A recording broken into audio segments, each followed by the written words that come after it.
Paz do Senhor a todos os irmãos que usam as revistas Central Gospel, os irmãos da DIVEC. Deus abençoe. Sou o pastor Henrique, moro em Americana, São Paulo. Se você deseja nos convidar para estarmos aí, meu telefone aí está, 99, o DDD, que é no Maranhão, onde eu morava antes, e o telefone 991520454. Meu e-mail, Henrique LHAS, que são as iniciais do meu nome, @hotmail.com. Dê aí um like, se inscreva no nosso canal. Se você deseja receber essas figuras ilustrativas, esses slides que eu uso aqui, então você entre em contato conosco, meu WhatsApp, esse telefone é o WhatsApp também. Aí eu envio para você em PowerPoint e também em PDF. Basta entrar e dizer, eu desejo receber os slides aí da lição tal, Central Gospel, e pronto, a gente envia para você, tá bom? Deus abençoe. Vamos então à lição. Nós estamos estudando neste trimestre, nas revistas da Central Gospel, com o tema Maturidade Cristã, decisão pessoal e mudança de mentalidade. Você vê aí o telefone da Central Gospel, 21 25 98 20 19, e vê aí o endereço da centralgospelmax.com.br, loja aí onde você adquire as revistas e também o livro, tema do Luciano Subirá. Comentarista da Central Gospel deste trimestre é o pastor Joá Caetano, bastante conhecido. Nós estudamos aí na lição 1, Bíblia, o Manual da Maturidade. Na lição 2, a obediência produz maturidade. Na lição 3, perfil da igreja madura. Na lição 4, etapas da maturidade de Eliseu. E hoje vamos estudar a lição 5, mudanças para a maturidade. Você vê aí uma figura ilustrativa, um homem assim, meia idade, né? Que se D2, que chegou à maturidade. Então, na importante lição de hoje, nós vamos estudar muito aí sobre o profeta Isaías. E vamos ver, dentro da vida, do ministério do profeta Isaías, como ele chegou à sua maturidade. O texto bíblico básico está em Isaías 6, de 1 a 8, que diz assim: No ano em que morreu o rei Uzias, eu vi ao Senhor assentado sobre um alto e sublime trono, e o seu séquito enchia o templo. Os serafins estavam acima dele, cada um tinha 6 asas, com 2 cobriu o rosto, e com 2 cobriu os pés, e com 2 voavam, e clamavam uns para os outros, dizendo: Santo, Santo, Santo é o Senhor dos exércitos. Toda a terra está cheia da sua glória. E os umbrais das portas se moveram com a voz do que clamava, e a casa se encheu de fumaça. Então disse eu: Ai de mim que vou perecendo, porque eu sou um homem de lábios impuros, e habito no meio de um povo de impuros lábios, e os meus olhos viram o Rei, o Senhor dos exércitos. Mas um dos serafins voou para mim, trazendo na mão a brasa viva que tirara do altar com uma tenaz. Glória a Deus. Aleluia. Então vemos que Isaías viu a glória de Deus. Para nós termos mais certeza ainda, nós podemos ver aí que o próprio Jesus Cristo disse que Isaías viu a glória de Deus. Isso foi tão maravilhoso, tão importante, que o próprio Jesus confirmou. Então vemos aí que foi preciso o rei morrer para que Isaías fosse desperto para voltar ao seu ministério de profeta. Ele estava no palácio real, o rei era seu parente, então nós vamos deduzir aí que ele estava numa situação de pecado, afastado de Deus. Mas quando o rei morre, então ele procura por Deus. O rei Uzias foi amaldiçoado com lepra, né? Ele tinha 3 grandes problemas. Apesar de viver um tempo de grande prosperidade, ele não retirou todos os postes ídolos, ele também não soube ser agradecido a Deus. Nós não vamos ver ele fazendo altares ao Senhor, oferecendo sacrifícios ao Senhor como agradecimento. E também ele ousou ocupar o espaço, um cargo, um lugar que não era dele, que não lhe foi permitido por Deus. Então ele ofereceu incenso perante o Senhor. Ele entrou onde não deveria entrar, né, no templo, e ofereceu um sacrifício que não lhe cabia oferecer. Somente o sacerdote poderia fazer aquilo. Ele foi o que? Acometido, dominado pela soberba de achar que porque estava vivendo um tempo tão próspero, ele pensou, eu posso fazer tudo o que eu quiser. Eu sou tão amado por Deus que posso até ir lá, até entrar lá dentro do templo. Veja que o rei Davi também, quando tentou levar a arca da casa de Obed-edom para Jerusalém, da primeira vez ele não conseguiu. Por quê? Ele estava fazendo errado, não estava cumprindo a palavra de Deus. A arca só poderia ser carregada nos ombros do sacerdote. E ele queria levar a arca da maneira que até os ímpios, os filisteus, fizeram, né? Carregar um carro de boi. Então, ele não obedeceu às normas para uma adoração a Deus. Assim como Uzias. Ele quis, né? Ele teve aqui uma boa intenção, mas Deus não aceita isso. Existe norma na adoração a Deus e deve ser seguida e obedecida. Então veja que Uzias era o motivo de Isaías não ter um encontro pessoal com Deus, de não ver a glória de Deus, de não estar em intimidade com Deus.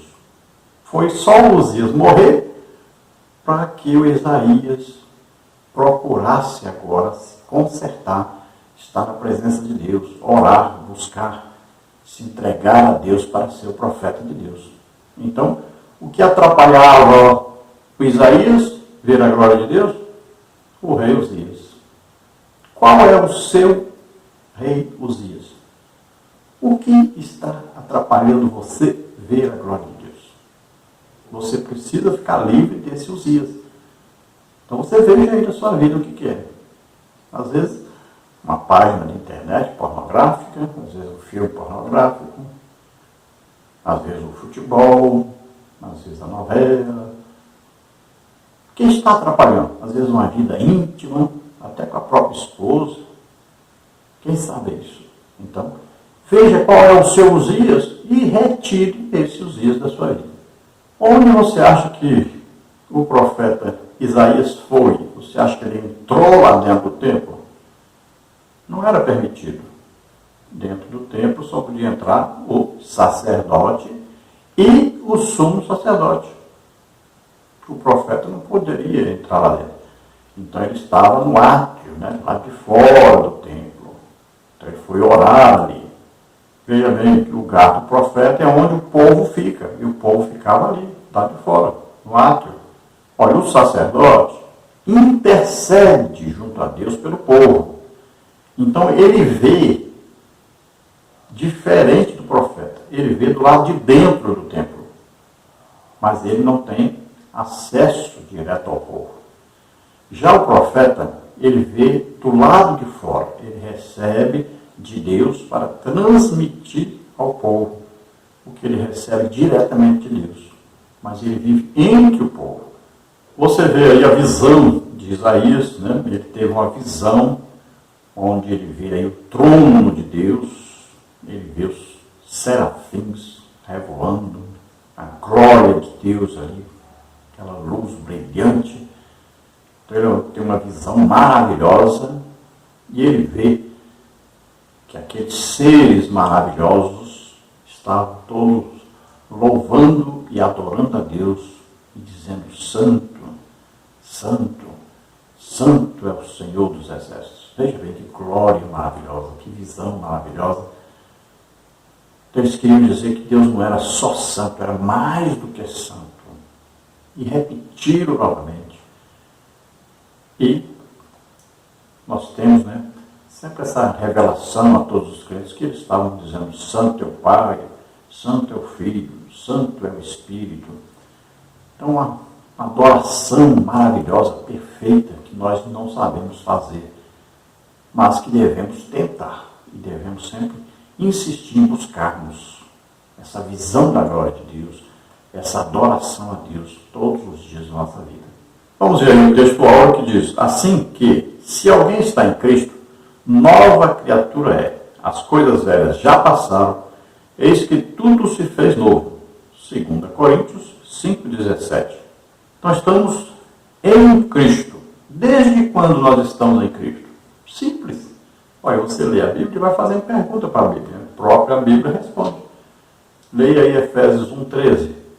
Em quem vós estáis, depois que ouvistes a palavra da verdade, o evangelho da vossa salvação, tendo nele crido, aí fostes selados. Aí recebemos o que? A promessa de Deus, o Espírito Santo. Então estamos em Cristo desde esse dia que aceitamos a Jesus como único Salvador e Senhor de nossa vida. Então, a partir desse dia, nós somos novas criaturas. Por quê? Nascemos de novo. Olha, antes nós estávamos no reino de Satanás. Éramos filhos de Adão, filhos da ira, entregues ao pecado, vendidos ao pecado. Olha só, situação deplorável. Ao aceitarmos Jesus como único Salvador e Senhor, nascemos de novo, morremos para o reino de Satanás, nascemos para o reino de Deus. Saímos do reino das trevas, entramos no reino da luz. Olha, éramos filhos da ira, agora somos filhos de Deus. Então, o pecado não pode reinar mais em nossos membros. Não pode mais nos dominar. Nós agora devemos ser santos, lutarmos todos os dias contra o pecado e vamos vencendo em nome de Jesus, com a ajuda do Espírito Santo que mora em nós. Então lembremos que só os limpos de coração verão a Deus. Lembremos que a glória do Senhor invade a sua casa e nós podemos ver essa glória, presenciar, participarmos disso maravilhosamente. A promessa de Deus que Ele sempre está conosco e sempre estará conosco. Ele mora em nós. Então nós não temos falta de nada. O Senhor preenche tudo que nós necessitamos. A sua presença preenche tudo. Glória a Deus. E um dia nós estaremos para sempre com o Senhor, morando com o Senhor na Nova Jerusalém. Um reino que não tem fim. Glória a Deus. Aleluia. Lembremos então que a vontade de Deus é perfeita. Deus sempre quer nos abençoar. Toda boa dádiva vem do Pai das luzes, de Deus Todo-Poderoso para nós. Então a sua vontade é boa, agradável e perfeita. Somente Deus nos purifica de todo o pecado, nos livra de toda a injustiça, porque Jesus Cristo levou na cruz os nossos pecados. Seu sangue nos purifica de todo o pecado. Então o Senhor vai nos ajudando a mudarmos, a progredirmos, a crescermos na fé, no conhecimento de Deus. Ele vai nos treinando, nos preparando, nos moldando, para que cada dia nós possamos amadurecer. Então sigamos o exemplo de Jesus. A nossa vida deve ser pautada pela obediência à palavra de Deus. Vamos sempre vendo aí a vontade, o desejo de Deus para nós e obedecendo a Deus.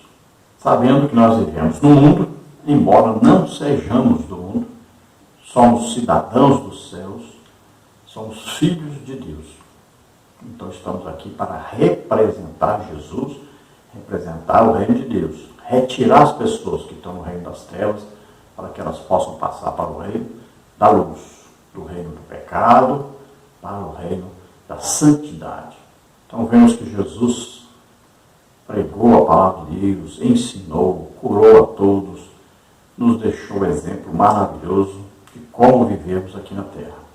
Então cada um de nós, tanto alunos como professores, nós precisamos aí contextualizar, tudo que nós vamos lendo, aprendendo aí, e devemos aplicar isso à nossa vida, para que nós possamos ser mais íntimos do Senhor.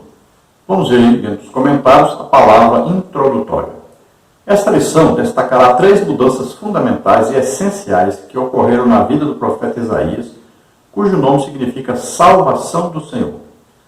Conhecido como o evangelista do Antigo Testamento, Isaías foi quem mais profetizou sobre o Messias e sobre a obra de redenção. As mudanças vivenciadas por esse grande homem geraram princípios extraordinários que, ao serem aplicados, fizeram dele, conforme alguns eruditos afirmam, um dos maiores profetas do Antigo Testamento.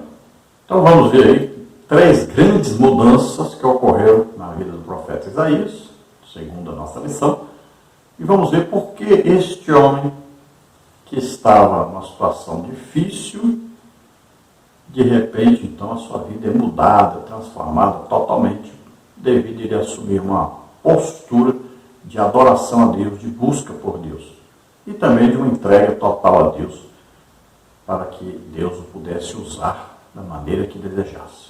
Vemos que o profeta Isaías foi o homem que mais chegou assim a transmitir o que aconteceria com Jesus quando ele assumisse o seu ministério aqui na terra. Chega a dar detalhes da vida, morte e ressurreição de Jesus. Escreveu muita coisa também sobre o futuro escatológico, sobre o arrebatamento, sobre o milênio. Então operava nele o dom, palavra de sabedoria, aquele dom que revela o futuro, né? Revela as coisas que vão acontecer no futuro. E foi um profeta tremendamente usado por Deus. Às vezes, nós enxergamos na Bíblia, quando, por exemplo, Elias, Eliseu fizeram aqueles grandes milagres, a gente enxerga bem ali, né, o uso do Espírito Santo junto àqueles profetas. Mas nós não prestamos atenção no uso grandioso do mesmo Espírito Santo, agora com outro tipo de dom, não mais o dom de milagres, mas agora o dom, palavra de sabedoria, revelando o futuro. No Novo Testamento nós vamos ver Pedro, né, usado em tremendos milagres, Estevão, aí Filipe, Paulo, né? Mas nós nos esquecemos muitas vezes que João foi um homem tremendamente usado no dom palavra de sabedoria, para revelar coisas que nem aconteceram nos nossos dias ainda.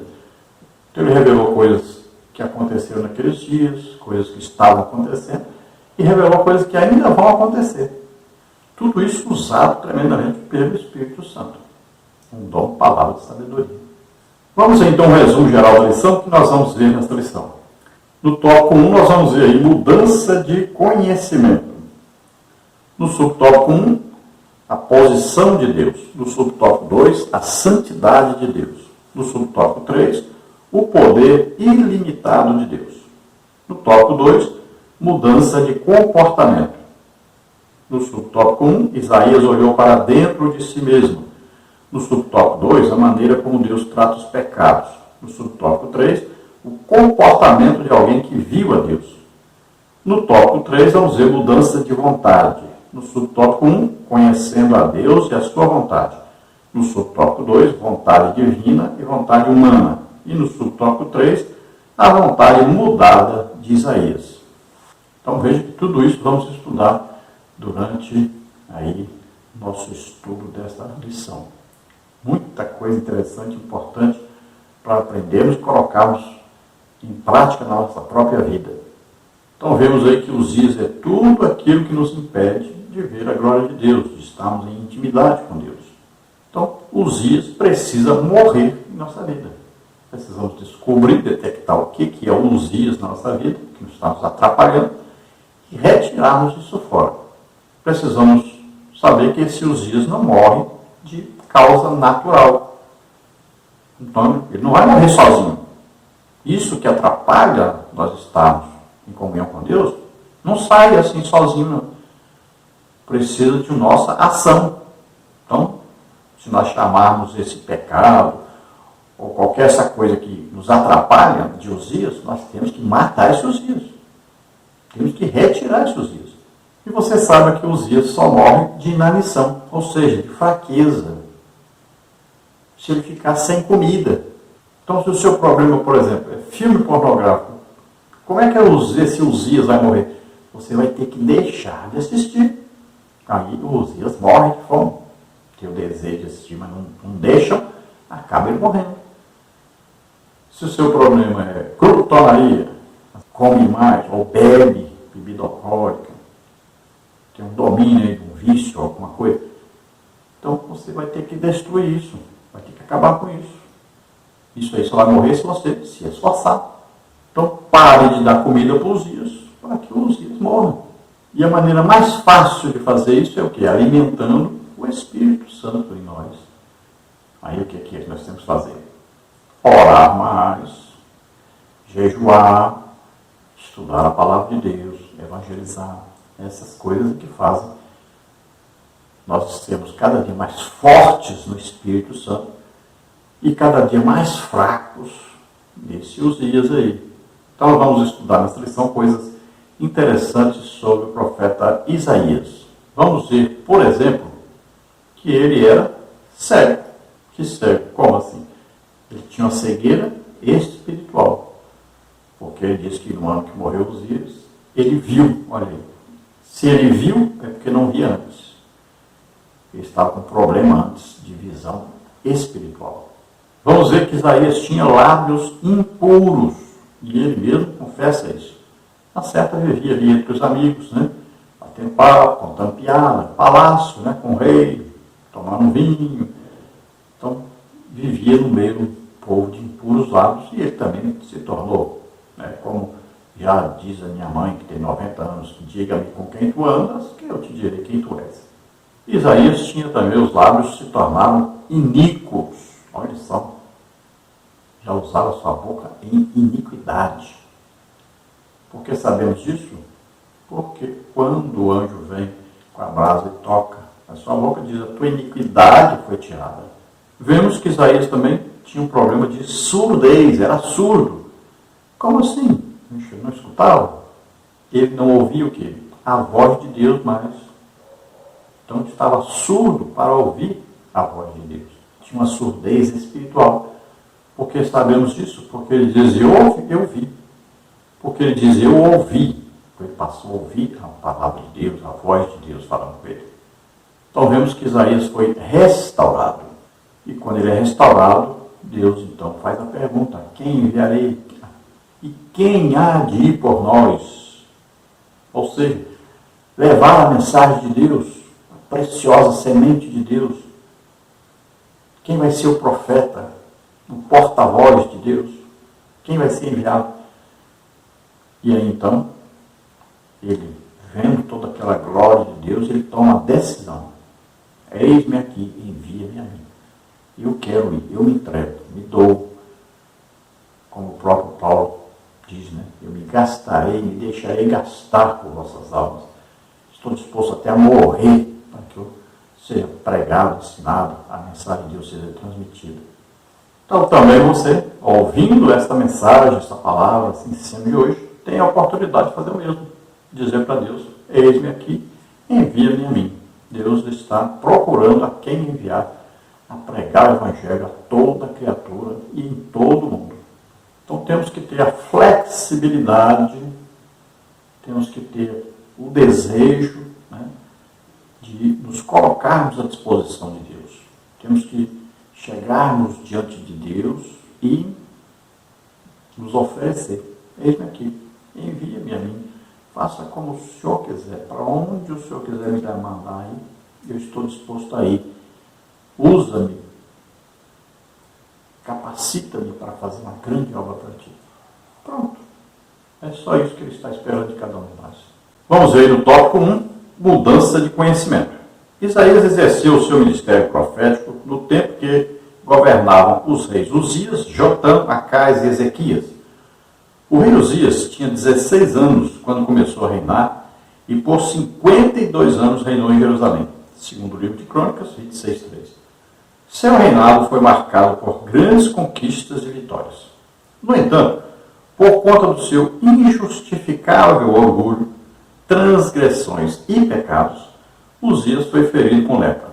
Na condição de leproso, viveu até os últimos dias de sua existência, segundo de Crônicas 26:16-21. Foi no dia em que morreu o rei Uzias que Jeová revelou-se de maneira decisiva ao profeta messiânico, Isaías 6:1. Foi aí o rei que reinava no tempo que Isaías era profeta, foi chamado para ser profeta, mas estava afastado, então, do seu ministério profético para o qual ele foi chamado. Estava vivendo, então, uma situação de pecado, entre ali os companheiros do palácio, né? E o rei Uzias cometeu alguns pecados, apesar de viver em grande prosperidade financeira e econômica.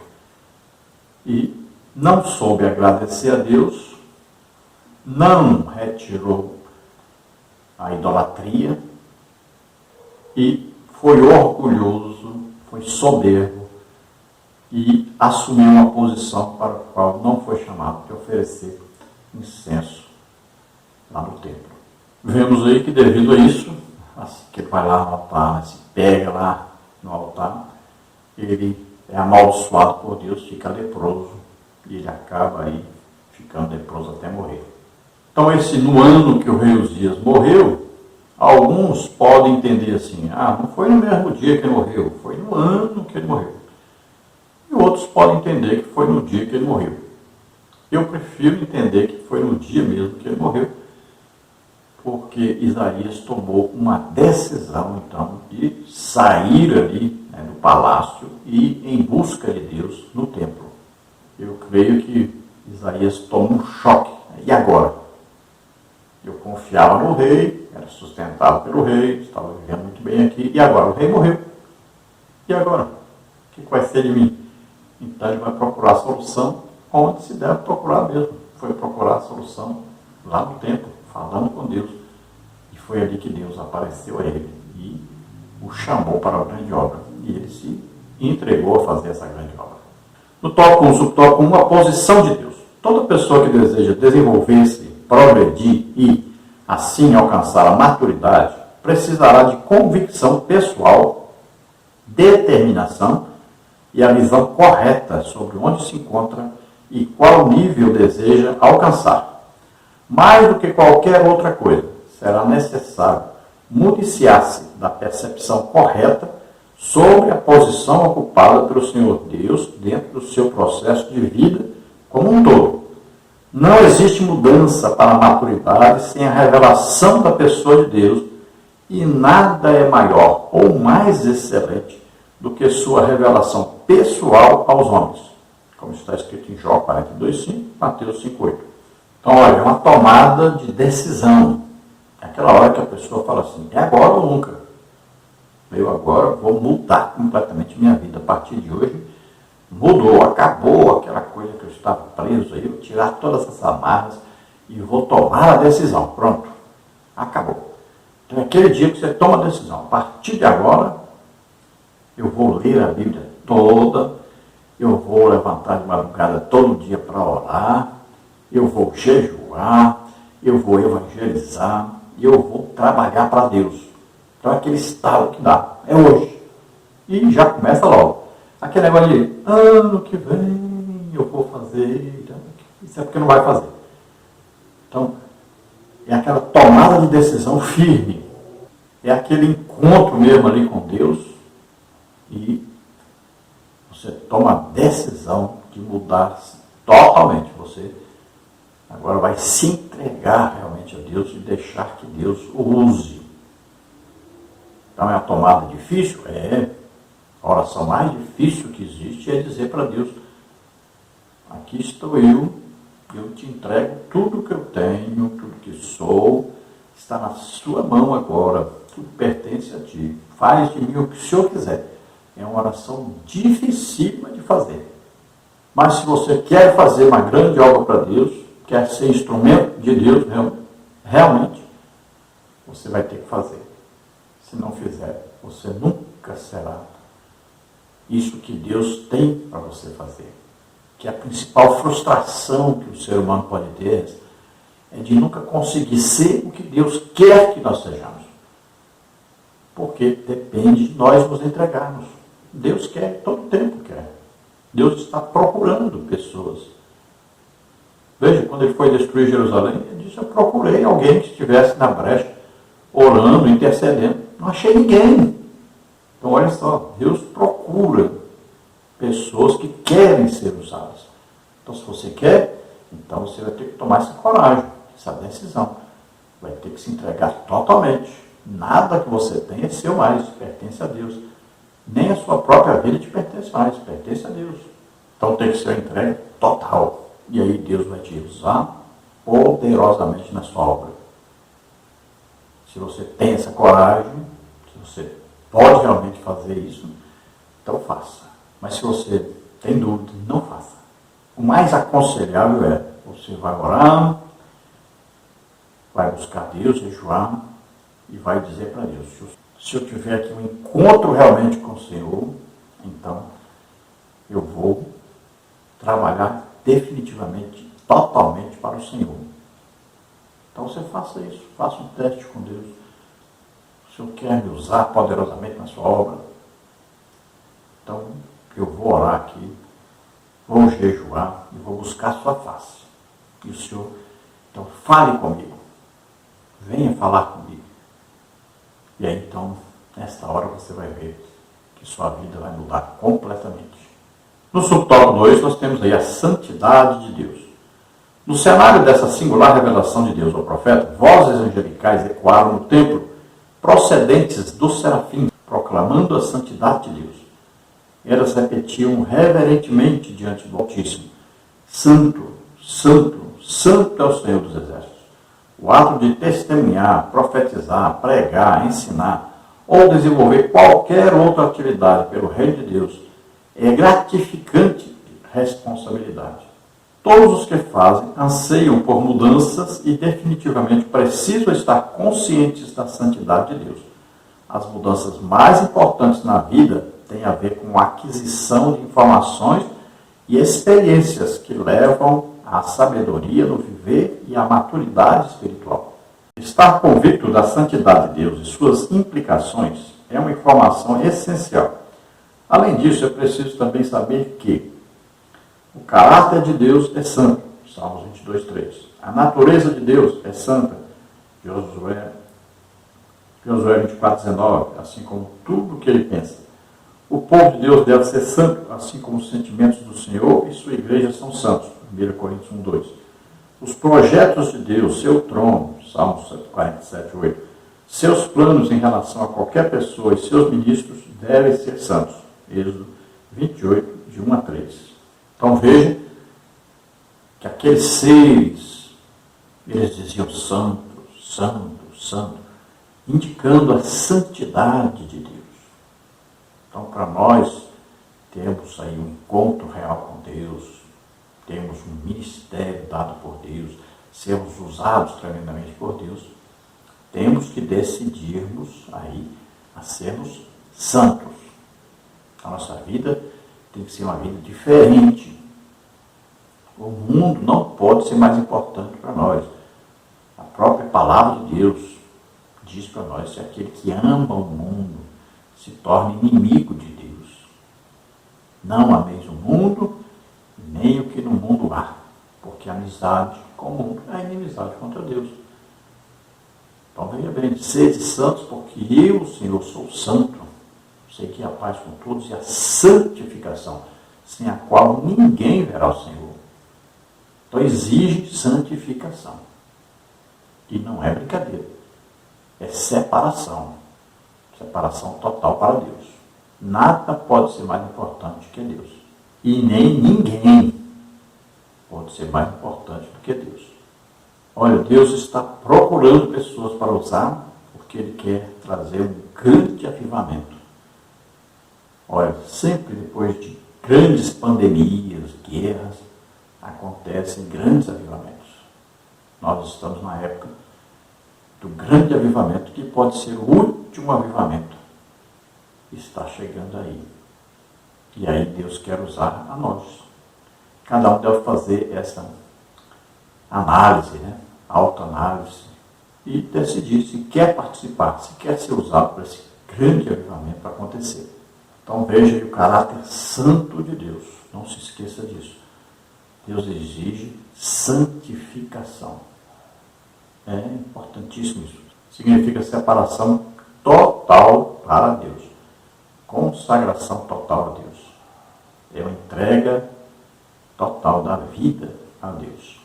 No tópico 1, subtópico 3, o poder ilimitado de Deus. O impacto que a visão do Senhor exerceu sobre a vida de Isaías foi extraordinário, abrangente e edificante. O profeta nunca mais foi o mesmo. A proclamação da santidade de Deus, proferida pelos serafins, manifestava o poder ilimitado do Senhor, balançando as colunas, as portas e toda a estrutura do templo.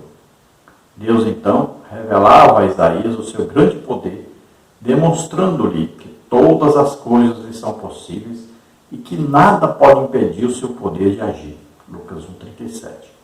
Ninguém deve duvidar do poder de Deus ou tentar limitá-lo, segundo o livro de Reis 7, de 1 a 20. Então veja que aquele encontro de Isaías com Deus, aquela visão maravilhosa, mudou a vida dele completamente dali para frente. Quando se tem conhecimento da santidade de Deus, então nós vemos como nós somos imperfeitos, como nós precisamos aí mudar, como nós precisamos nos arrepender, tomarmos decisões difíceis em nossas vidas, para que possamos nos aproximar de Deus, vivermos em comunhão com Deus e sermos usados por Deus. É uma decisão difícil. É uma decisão de, muitas vezes, passar a ser perseguido, odiado, passar muitas vezes por jejuns difíceis, passarmos por difamações, perseguições dentro da própria igreja. É difícil, é uma vida difícil. Se você quer mesmo ser homem de Deus, mulher de Deus. Então, é uma decisão difícil e que você deve saber. Jesus diz, quando você vai construir, primeiro faça os cálculos. Se você vai poder construir ou não. Você faça os seus cálculos. Quer mesmo ser servo de Deus, vai custar caríssimo.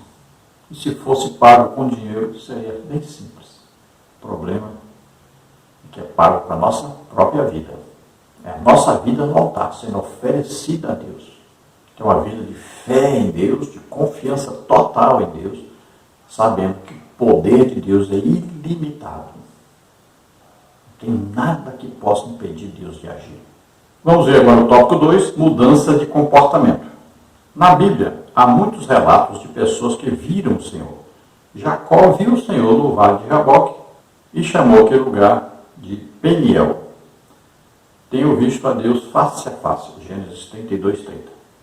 Moisés viu Deus no Monte Sinai, onde ficou 40 dias e 40 noites sem comer ou beber, ouvindo, falando, aprendendo, recebendo mandamentos, preceitos e instruções divinas. Êxodo 19, 3 e 20, 34, 29 e 35. Há ainda os registros sobre Gideão, Juízes 6, 22 a 24, Jó 42, 5 e 10, João, na ilha de Patmos, Apocalipse 1, 17, e sobre tantos outros que viram o Altíssimo. Em todos esses exemplos, um ponto em comum pode ser ressaltado. Houve mudança. Isso pode ser observado facilmente por meio de uma simples leitura, pois é possível perceber nessas histórias bíblicas que as pessoas mudaram e cresceram em graça, conhecimento, capacidade, equilíbrio e maturidade. Filipenses 1, 6. Então vemos aí na Bíblia várias pessoas que viram o Senhor, inclusive nós podemos incluir aí o apóstolo Paulo, né, que também viu a Jesus depois de ressuscitado, aqueles mais de 500 irmãos, também os apóstolos. Né? Então é uma visão da glória de Deus. Jesus é a própria glória de Deus. Então vimos aí que Jacó viu a glória de Deus, né? Viu aí a face de Deus, viu Jesus Cristo, na verdade. Vimos aí Moisés tendo um encontro real com Deus, face a face. Deus disse que falava com Moisés face a face. Vimos que Moisés teve uma proximidade tão grande de Deus as 2 vezes que ele subiu ao monte, né? 40 dias de jejum, depois ele quebra as tábuas, volta de novo, mais 40 dias de jejum de novo. Vamos ver que ele desce e a sua face está resplandecente. A glória de Deus foi tão grande, ele ficou tanto tempo na presença de Deus, que ali a sua face, a glória de Deus brilhava ali, ele desceu com a glória de Deus brilhando. Aí vimos o exemplo de Gideão, de Jó, vemos o exemplo de João na ilha de Patmos, né? Paulo que subiu até o 3º céu, no paraíso. Então, são vários exemplos que nós temos de pessoas que viram a glória de Deus, que viram o próprio Jesus glorioso, como também, né, nós vamos ver Pedro, Tiago e João, que viram a glória de Deus lá, no monte, né, na transfiguração de Jesus. Ali eles viram Jesus glorificado. O mais importante, então, é destacarmos que sempre quando alguém teve uma visão de Deus, uma visão da glória de Deus, ele teve a sua vida transformada, mudada. A partir daí, ele passa a ser uma pessoa completamente diferente, porque ele agora não tem apenas uma esperança, uma fé, mas agora ele tem a certeza absoluta do que é o reino de Deus. Ele viu mesmo, viu com os olhos agora, não é só com a fé, mas com os olhos físicos. É um impacto tremendo na vida das pessoas. No tópico 2, subtópico 1, Isaías olhou para dentro de si mesmo. Na experiência poderosa vivida por Isaías, ele teve 3 visões. A visão do alto, quando ele vê o Senhor, a visão de dentro, introspectiva, quando ele vê a si mesmo, e a visão de fora, quando ele vê os campos missionários.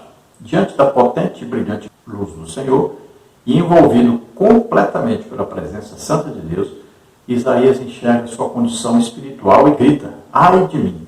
Isaías 6,5. Os pecados cometidos por Isaías eram numerosos e profundos, mas Deus estava pronto para perdoá-lo, arrancando sua iniquidade com uma brasa viva tirada do altar. Isaías 6,7. Viver com o Senhor é aprender a olhar para si mesmo e depender dele para viver em novidade de vida e em santidade. Então é fantástico isso, né? Quando Isaías vê a glória de Deus, ele tem aí 3 visões sobre a situação. Ele viu a glória de Deus.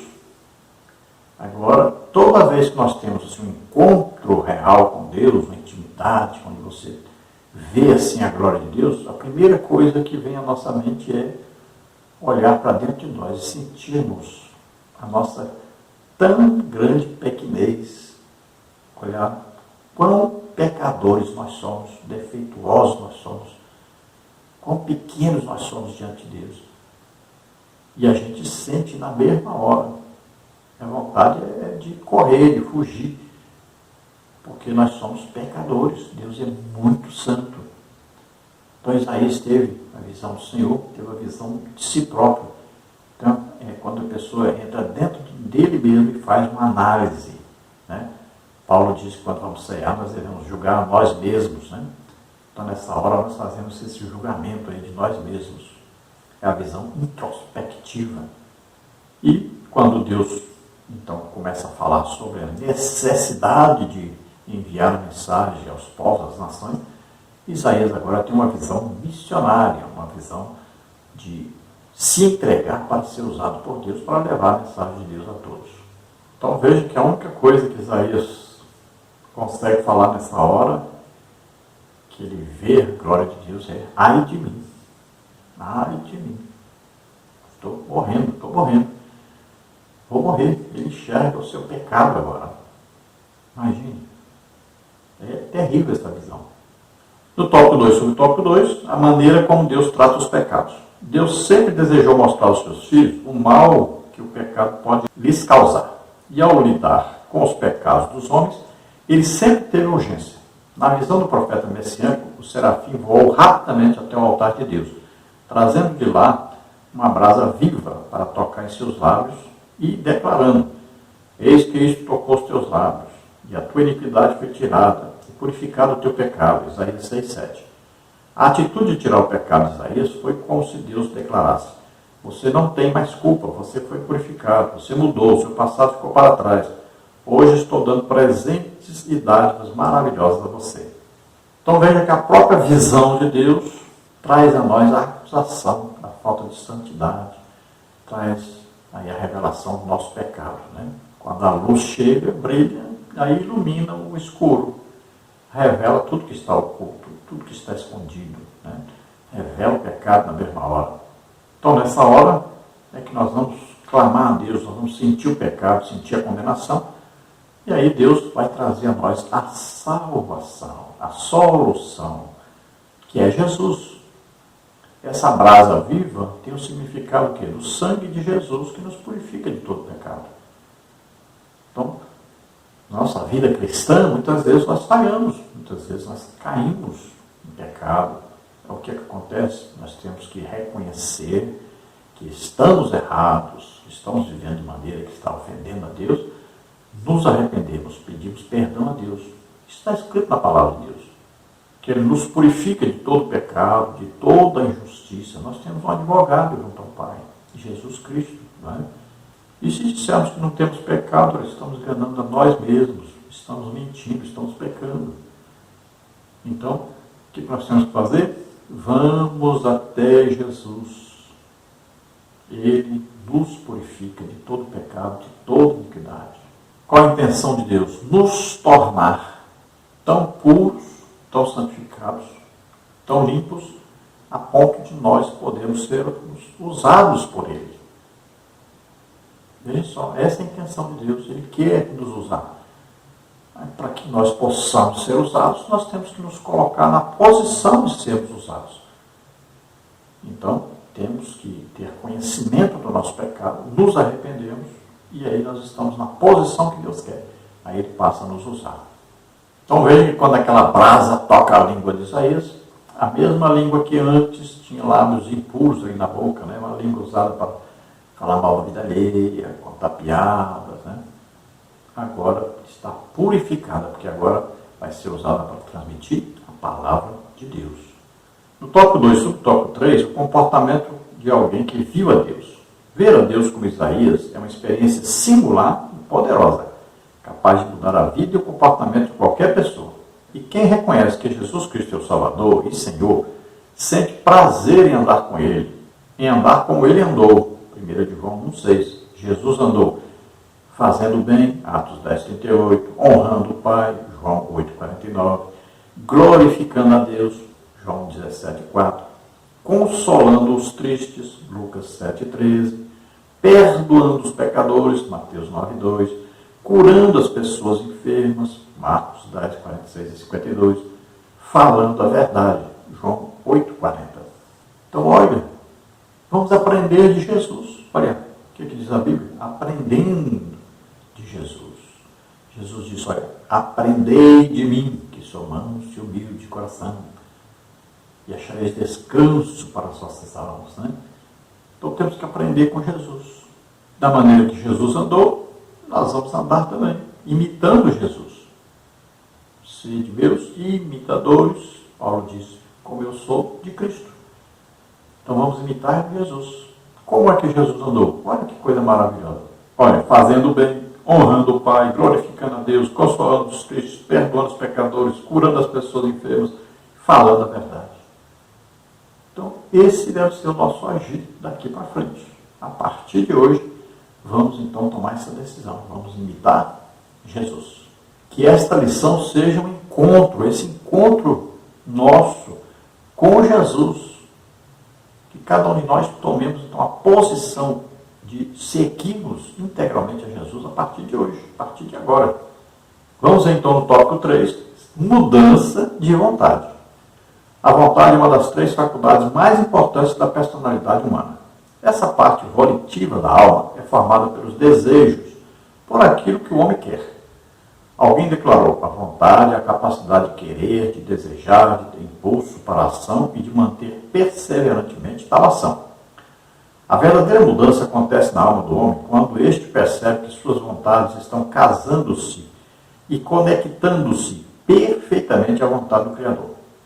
Após ter sido tocado nos lábios, Isaías sentiu que o peso do pecado, da iniquidade e da culpa fora dissipado em seu coração, dando lugar à paz e ao descanso. As mudanças ocorridas na vontade de Isaías levaram-no à maturidade. Então veja que a vontade está na alma. Por isso que a Bíblia diz: a alma que pecar, esta morrerá. Porque a decisão, o poder de decidir o que fazer, como agir, está na alma. É aí que está a vontade. Por exemplo, você acorda domingo de manhã. Seu espírito diz: vamos para a escola bíblica dominical. Aí o seu corpo diz o quê? Vamos dormir. Está tão bonzinho aqui, esfriinho agora. Vamos dormir mais um pouquinho, com sono. E aí a sua alma é que vai tomar a decisão. Porque precisa haver maioria. Precisa haver 2 contra 1. Nós somos o quê? Olha, nós somos espírito possuímos uma alma, moramos no corpo. 3, para ter uma decisão, precisa de 2-1 aí. Né? Então, o que acontece? Se você está sempre lendo a Bíblia, está ouvindo a palavra de Deus, está frequentando a igreja, sua alma está forte.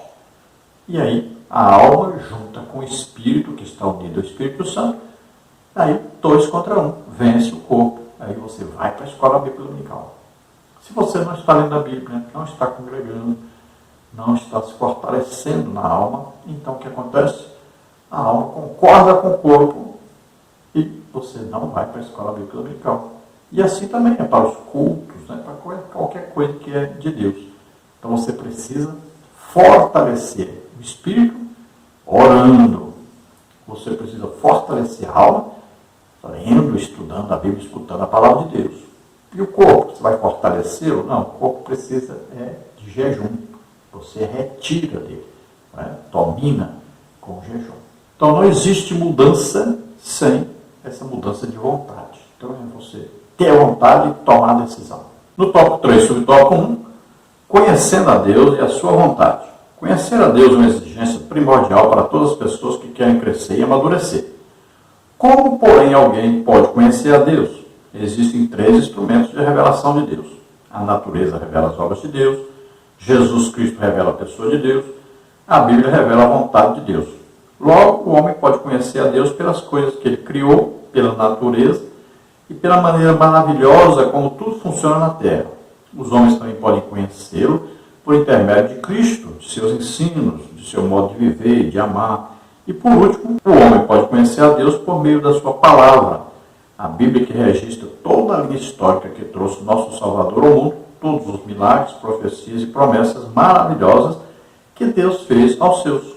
Então, o que pode nos mudar, o que pode nos transformar, o que pode nos fazer amadurecer? Conhecer a Deus. O conhecimento de Deus é que transforma a nossa vida. Mas como vamos conhecer a Deus? Então, vamos conhecer a Deus através de 3 coisas importantíssimas. Primeiro, através das coisas que Deus criou. Então, você vê, por exemplo, você está andando na rua, o sol, a lua, aí as estrelas, as plantas, o ar que respiramos, aí a chuva. Tudo isso mostra, revela a Deus. Veja Romanos capítulo 1, que lá diz que o homem é inexcusável diante de Deus, porque a própria natureza mostra, revela ao homem que Deus existe. Então ninguém vai poder dizer, eu não conhecia Deus, eu não sabia que Deus existia. Não, todos sabem, até o ateu sabe disso. Ele é ateu por quê? Porque ele quer lutar contra uma coisa que ele sabe que existe. Se ele soubesse que Deus não existe mesmo, então para que queria ser ateu? Lutar contra uma coisa que não existe? Então ele não lutaria, não falaria nada. Né? Então ele sabe que Deus existe.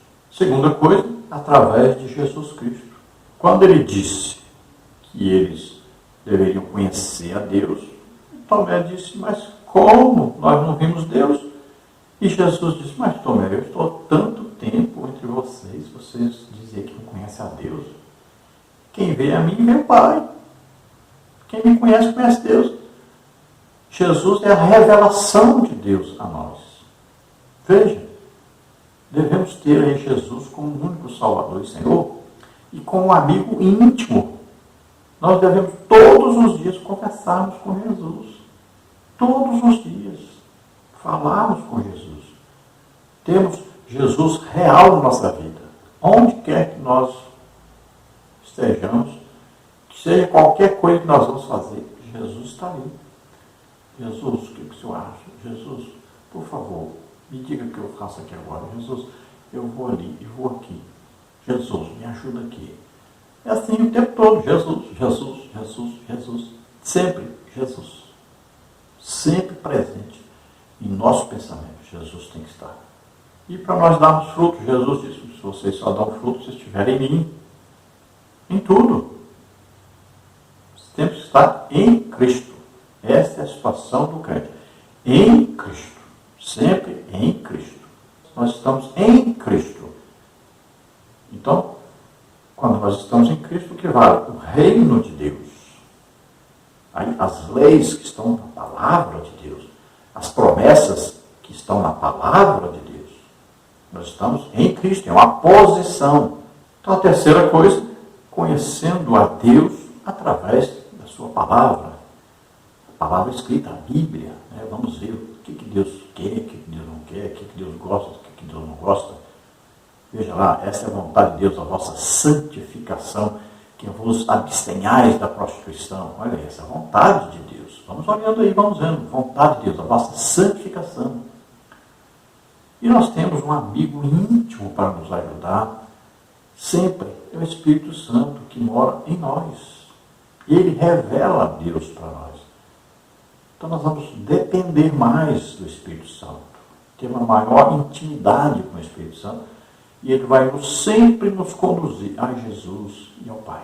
Sempre. No tópico 3 e no tópico 2, vontade divina e vontade humana. O encontro da vontade do homem com a vontade de Deus, muitas vezes, gera conflitos que podem perdurar por toda uma existência. No entanto, dependendo da condição espiritual, emocional, psicológica de uma pessoa, o conflito pode ser resolvido dentro de um tempo razoável. Em seu evangelho, Lucas narrou com riqueza de detalhes o encontro da vontade humana com a vontade divina. Nas passagens bíblicas de Lucas, Marcos e Mateus, é verificável que, na condição de homem, Jesus clamou ao Pai com lágrimas, angústia e aflição por uma saída que o pudesse livrar da morte. Mas ele padeceu pela redenção da humanidade, como está escrito também em Hebreus 5, 7 e 8.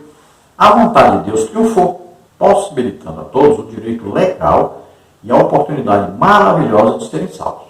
Assim como o Senhor Jesus rendeu-se à vontade perfeita de Deus, todos que desejam viver a vida com a qualidade eterna dada por Ele, devem submeter-se à sua vontade também, que é sempre boa, perfeita e agradável, como está em Salmos 48 e Romanos 12, 2. Então existe, olha, duas vontades de Deus, na verdade. A vontade perfeita e a vontade permissiva. Então, nós podemos viver a vida inteira com crentes, congregando, né? Podemos ser até de vez em quando usados por Deus, pregar o Evangelho, ganharmos almas. Podemos ser crentes a vida inteira. Tem um crente que não faz nada, tem um crente que faz alguma coisa, tem um crente que faz muita coisa para Deus. Então podemos ter a nossa vida, ter o nosso trabalho, família, tudo normal. Agora existe uma vontade perfeita de Deus. E aí cada um deve se amoldar, cada um deve se colocar à disposição de Deus para que essa vontade perfeita seja feita. Quem sabe você, a vontade de Deus perfeita para você, seja você nunca se casar, você nunca ficar rico, nunca ter dinheiro, nunca ter nenhuma casa, ser um evangelista, né, cheio do poder de Deus, ganhando almas lá na África, por exemplo, ou nos países africanos, ou nos países árabes, né? Quem sabe? Talvez essa seja a vontade de Deus perfeita para você. Quem sabe a vontade perfeita de Deus para você seja você morrer lá, por exemplo, matado por um muçulmano ou por um comunista. Quem sabe? Existe uma vontade perfeita. Pode ser que seja você ser o presidente da República. Nós não sabemos. Então tem uma vontade perfeita. Aí você tem que fazer uma escolha. Quer a vontade perfeita de Deus, sem saber qual é, ou quer a vontade permissiva de Deus. Você que decide. Né? Olha, Abraão tomou uma decisão. Deus disse, sai da tua terra, da tua parentela, vai para um lugar que eu te mostrarei. Olha, que lugar? Vou te mostrar ainda. Então ele arriscou tudo, arriscou sua vida, arriscou sua família, arriscou tudo. E eu vou seguir. E confio que Deus vai cuidar de mim, que Deus vai fazer a sua vontade perfeita na minha vida. Então, todos nós temos esta escolha a fazermos. Se você confia inteiramente em Deus e quer depositar totalmente sua vida a Deus, aí você faz então essa oração, eu quero a vontade perfeita de Deus. E se você não tem essa coragem, se você não tem essa disposição, então você tem que dizer, eu quero a vontade permissiva de Deus, quero servir a Deus, mas com alguma reserva, não é? Que significa que não é uma entrega total. Veja que Isaías, a partir do momento que teve esse encontro com Deus, essa visão da glória de Deus, tomou a decisão de fazer a vontade perfeita de Deus. E durante todo o tempo do homem sobre a terra, existiram aqueles que se enquadraram dentro dessa vontade perfeita de Deus e os que não se enquadraram. Entre aqueles que se entregaram e foram tremendamente usados por Deus, e aqueles que não se enquadraram, porque não se entregaram totalmente a Deus. Veja que o próprio Jesus, como homem, ele estava fazendo ali a sua escolha. Né? A vontade dele, qual era? Será que a vontade de Jesus como homem era morrer na cruz? Claro que não. É evidente que não. Quem é que quer morrer na cruz? Quem é que quer levar socos, pontapés, uma coroa de espinho na cabeça, ser pregado na cruz até a morte, depois de ser chicoteado? Quem? Então veja, humanamente não era desejo. Agora ele toma a decisão, faça a tua vontade. Então ele olhou para cada um de nós, na situação de pecadores, condenados ao inferno, no lago de fogo e enxofre. Vivemos eternamente sem Deus, sem paz, sem salvação. E ele nos amou primeiro. Deus prova o seu amor para conosco em que Cristo Jesus morreu por nós, sendo nós ainda pecadores. Ele tomou a decisão, faça a tua vontade, Pai. Ele tomou a decisão. Ele se entregou totalmente à vontade perfeita de Deus. Então veja que a vontade perfeita de Deus foi oferecida a Jesus. Jesus se ofereceu totalmente à vontade perfeita de Deus e por isso nós somos salvos. Se ele não aceitasse, se ele não se enquadrasse essa vontade perfeita de Deus, nós não seríamos salvos. Então cada um de nós deve tomar essa decisão. Devemos nos entregar totalmente à vontade perfeita de Deus. Porque a vontade de Deus sempre é boa, perfeita e agradável. Agora lembrando que é sempre boa, perfeita e agradável a Deus, dentro do seu plano de salvação dos homens. No subtópico 3, a vontade mudada de Isaías. A poderosa voz do Senhor ecoou no santuário. A quem enviarei? Quem há de ir por nós? E Isaías respondeu, eis-me aqui, envia-me a mim. Isaías 6:8. Ao ouvir as palavras do Senhor, depois de tudo que vira e sentira, o profeta não teve dúvidas. Completamente mudado, santificado, ungido e autorizado, Isaías, cheio do Espírito de Deus, voluntariamente se apresenta, declarando em voz alta, eis-me aqui. O próprio Deus havia chamado, santificado e mudado Isaías. Agora o profeta estava maduro e pronto para fazer a vontade do Senhor por onde ele o enviasse. Romanos 1:15. Mudanças extraordinárias tornaram Isaías maduro para o ministério profético e Deus ainda procura corações dispostos a serem transformados e usados dentro de sua vontade e propósitos eternos. Então, depois desse encontro maravilhoso de Isaías com Deus, de ver a glória de Deus, de ser purificado de todas as suas iniquidades, seus pecados, depois de ter tomado a decisão de se entregar a Deus, então, Deus agora pergunta, a quem enviarei? Quem há ali por nós? E aí Isaías está pronto. Agora ele tinha tomado a firme decisão de fazer a vontade perfeita de Deus, de seguir transmitindo a mensagem de Deus. E Deus avisou, vai e pregue, eles não vão ouvir, não. São duros de coração. Mas vai e prega assim mesmo. E ele tomou a decisão, eu vou. Ainda que me custe a vida, eu estou indo. Eu me coloco à disposição. E é assim que Deus quer que nós façamos. Que cada um de nós nos coloquemos à sua disposição. A sua vontade perfeita seja feita na nossa vida. Eu fiz isso. Segui para o campo missionário. E Deus me usou tremendamente, poderosamente. Graças a Deus, Deus me usou para a sua glória. Abrimos 8 igrejas e estamos à disposição total de Deus. Voltamos depois e novamente estou à disposição de Deus dentro do assunto, dentro do trabalho de organização da Escola Bíblica Dominical, do lançamento do primeiro vídeo de Escola Bíblica Dominical no mundo inteiro, pela internet, e eu que coloquei lá, pela graça de Deus, Deus me usou para isso. Logo após eu ter ido para o campo missionário, E estamos aí há mais de 20 anos colocando vídeos de EBD na internet, nos disponibilizando para levarmos a palavra de Deus, o ensino da palavra de Deus a todos. Vale a pena servir ao Senhor. Nunca me faltou nada, nunca passei fome, graças a Deus. Conclusão.